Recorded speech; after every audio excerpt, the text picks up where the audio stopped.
สบายดีมื้อนี้ข้าพเจ้าจะมาอธิบายว่าคอนกรีตเสริมเหล็กแม่นหยังก่อนอื่นข้าพเจ้าอยากจะขอปูพื้นฐาน2ข้อนี้ก่อนเลยเนาะ1ตามรูปที่อยู่ซ้ายมือคอนกรีตเป็นวัสดุที่สามารถรับแรงอัดได้สูงแต่ว่ารับแรงดึงได้ต่ำโดยประมาณแล้วคอนกรีตสามารถรับแรงดึงได้1/10เท่าของความสามารถรับแรงอัดได้ของตนเองตัวอย่างถ้าคอนกรีตนั้นสามารถรับแรงอัดได้30 MPa คอนกรีตนั้นจะสามารถรับแรงดึงได้ประมาณ3 MPa ข้อ2สมมุติว่ามีคาน1คานที่กำลังถูกน้ำหนักกดลงกลางคานตามรูปที่อยู่ขวามือนี้เนาะโมเมนต์ที่เกิดขึ้นในคานนี้จะแม่นโมเมนต์บวกซึ่งจะมีค่าหลายสุดอยู่กลางคานแล้วน้อยลงเมื่อยับออกไปทางด้านซ้ายมือและขวามือต่อมาให้เราสังเกตเบิ่งความยาวของขอบคานทั้งด้านลุ่มและด้านเทิงเราจะเห็นว่าความยาวของขอบคานด้านลุ่ม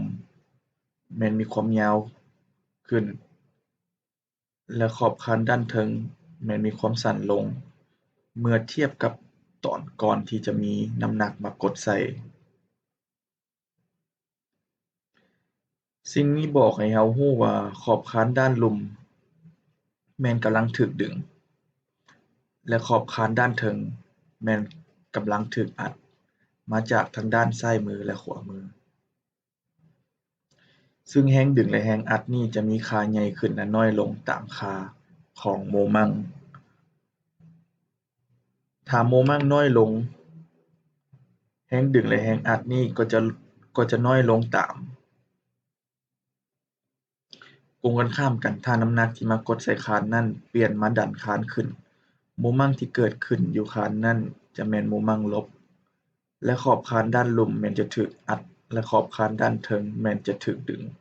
สลับกันกับกรณีที่เกิดโมเมนต์บวกอยู่คานคอนกรีตเสริมเหล็กแม่นการรวมเอาคอนกรีตที่มีความสามารถในการรับแรงอัดได้สูงแต่รับแรงดึงได้ต่ำมารวมกันกับเหล็กเส้นที่มีความสามารถในการรับแรงอัดได้ต่ำแต่ว่าสามารถรับแรงดึงได้สูงเพื่อให้ได้วัสดุที่มีความแข็งแรงรับได้ทั้งแรงอัดและแรงดึงตัวอย่างที่เราได้เว้าก่อนหน้านี้เนาะถ้าเราเอาน้ำหนักกดใส่กลางคานคอนกรีตที่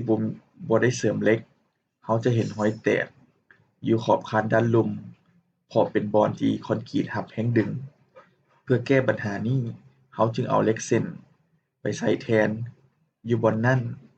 เพื่อให้เหล็กเส้นรับแรงดึงแทนคอนกรีต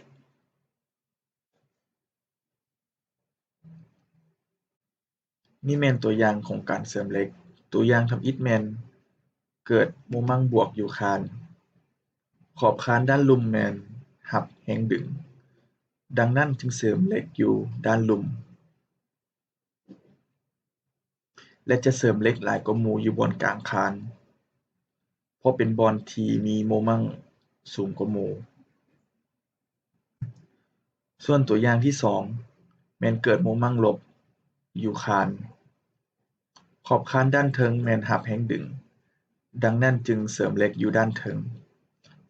และจะเสริมเหล็กหลายกว่าหมู่อยู่บอนซ้ายมือสุด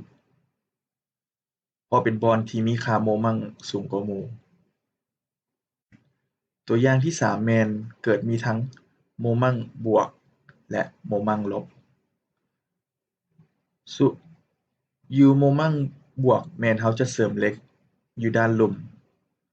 ส่วนอยู่โมเมนต์ลบแม่นเราจะเสริมเหล็กอยู่ด้านเทิง